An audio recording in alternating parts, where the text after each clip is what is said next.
হঠাৎ করে আলোচনায় শহীদ মুগ্ধ। আর এই আলোচনা শুরুটা হয় মুগ্ধকে নিয়ে ফেসবুকের কিছু পোস্টকে কেন্দ্র করে।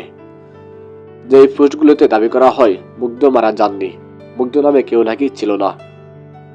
এমনকি মুগ্ধ সিদ্ধ দুই ভাই নয়, মুগ্ধই সিদ্ধ ছিল, মানুষ একজনই।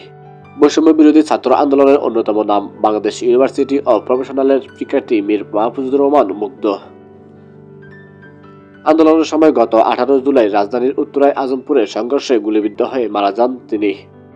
সামাজিক যোগাযোগ মাধ্যমে ভাইরাল হওয়া ভিডিওতে দেখা যায় গুলিবিদ্ধ হওয়ার আগে কোটা সংস্কার আন্দোলনকারীদের মধ্যে খাবার, পানি ও বিস্কুট বিতরণ করেছিলেন তিনি। অথচ 20 নভেম্বর রাত থেকে মুগ্ধর মৃত্যু নিয়ে ফেসবুকে বিভিন্ন পোস্ট করা হয়। তার মধ্যে একটি পোস্টে দাবি করা হয় মুগ্ধ মারা যায়নি, মুগ্ধ নামে কেউ ছিলই না। মুগ্ধ ও সিদ্ধ দুই ভাই নয়, মুগ্ধই সিদ্ধ ছিল, মানুষ একজনই। মুগ্ধের মৃত্যুর সত্যতা নিয়ে সন্দেহ পোষণ করা সাপোর্টার্স অব বাংলাদেশ আওয়ামী লীগ নামের একটি গ্রুপের পোস্টে লেখা হয় মুগ্ধের ডেড বডির ছবি কেউ দেখে নাই, মুগ্ধের পোস্টমর্টেম রিপোর্ট, জানাজা ও কবর কই সেটাও কেউ জানে না। তবে এর জবাব দিতেও ছাড়েনি জুলাই আগস্ট আন্দোলনের সমর্থকরা। শারমিন হাফিজের রূপকথা নামে একজন বলেছেন, মুগ্ধরা মরে না, তারা চিরদিন বেঁচে থাকবে আমাদের সকল মানুষের মনে।